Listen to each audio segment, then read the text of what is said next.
Alright, that right there is like a 73 Duster Twister 318 car, but this was, I think, a really cool car at one point, because you can see there's some stripes on the door that I believe this was a Sprint overhead cam 6 Le Mans.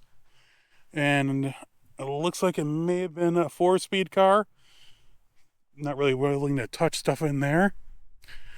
But here's some big old, small Ford, big Ford.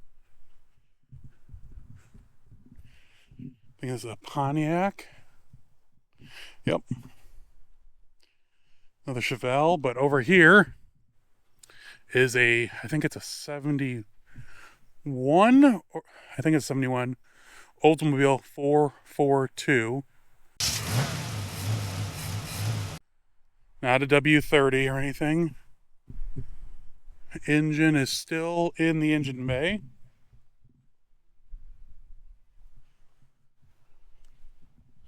Looks like it may have been an automatic on the column.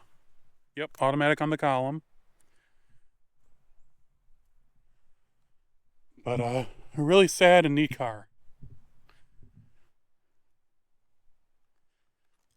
Oh, here's another like 74 5 Nova SS. If you couldn't tell by the badging on the side.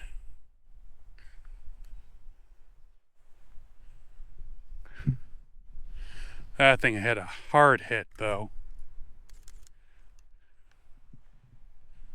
Automatic on the column again. One thing I did learn, though, is last time I was here was in the fall. Oh, here's another 442. Ooh, this is a 68 442. Real quick, the thing I learned is there's snakes up here, rattlesnakes. Didn't have to deal with them in the fall last time. Looks like it was a silver 68 Oldsmobile 442. Silver with a blue interior. I love 68s. Looks like it was a 4-speed car. Sometimes I'm making some noise over there. Oop, hill. Wow, got some wind kicking in here.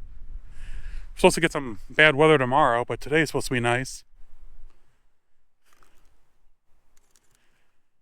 Looks like the engine's still in that as well.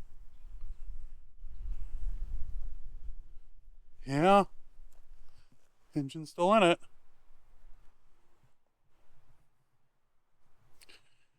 All right, what else we got?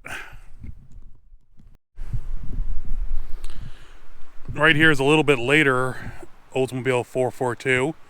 This one I think is a 74. It's odd though, like all the other panels match except for this one fender.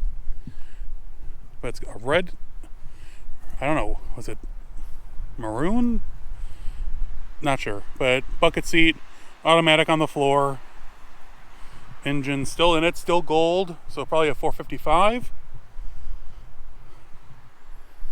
Let's see what the VIN number says. I don't know, but I'm sure someone will tell me. We got some more Cutlasses. 74 door. I'm sorry, those aren't Cutlasses, those are Chevelles and Malibus. 69 Cutlass S. Malibu 350.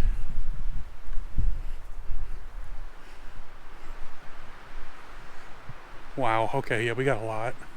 Here's another 442. This one I think is a 69. Someone really wanted the rear end out of this thing. Engine's still in it though.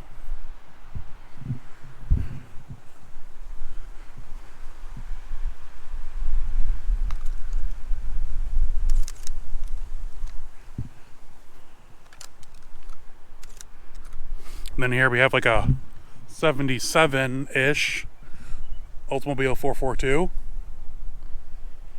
Still got the original rims. White car, red stripes, red interior. Let's see what we got here.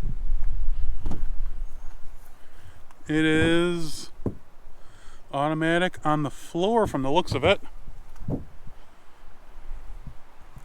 Some more Chevelles.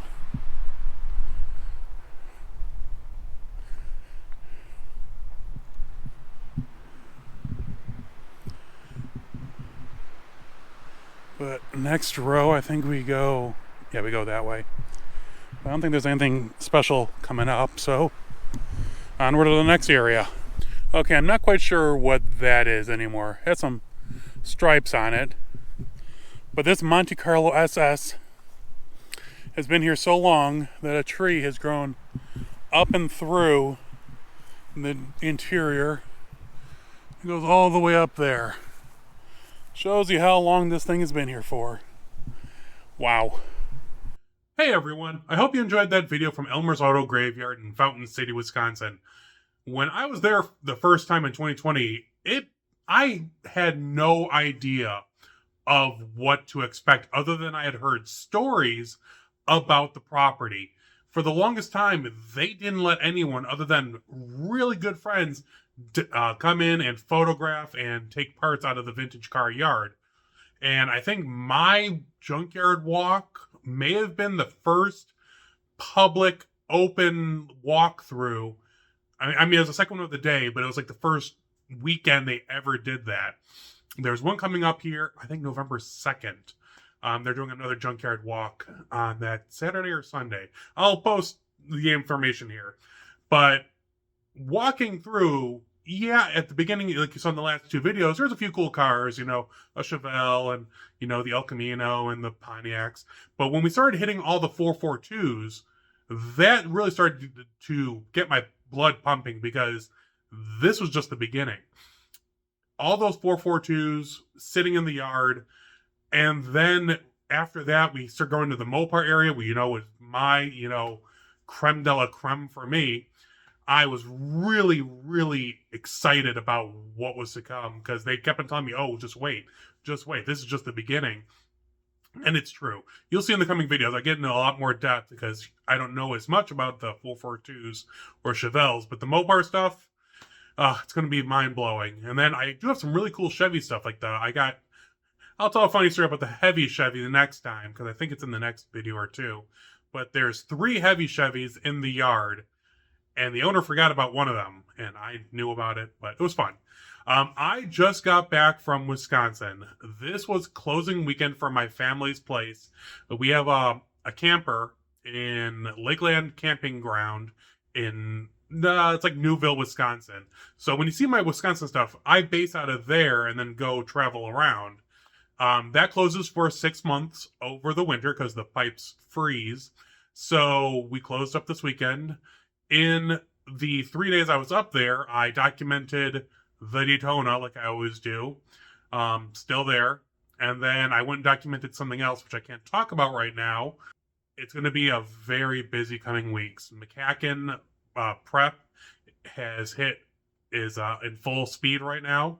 I just finished doing the major map redesign because not only do I run the barn finds and hidden gems display, I also help organize the show and I do the maps. So I place every car. Well, Bob places them. I actually put them on the map because I used to do 3D modeling at a previous job.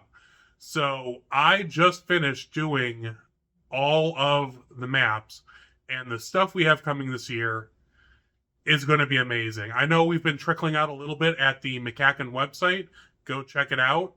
We just released one of the special barn find cars that we've been keeping kind of hush-hush because it's so ridiculous. And I don't mean like ridiculous, like rare. Just when you see the paint job and everything, it's mind-blowing. So go check it out. Other than that, I'm going to Detroit probably at the end of the month. And yeah, got some other odds and ends. I've been working on the green car a little bit. I was actually really sick for Monday, Tuesday, Wednesday of this week. The stuff's been, but now the weather's turned. I don't know about you guys.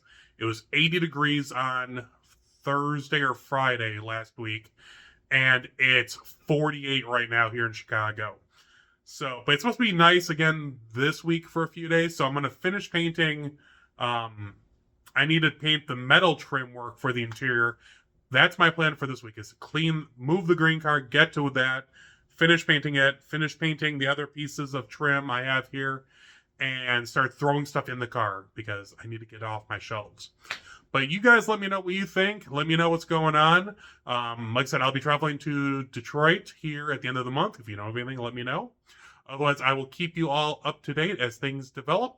Otherwise, you all stay safe.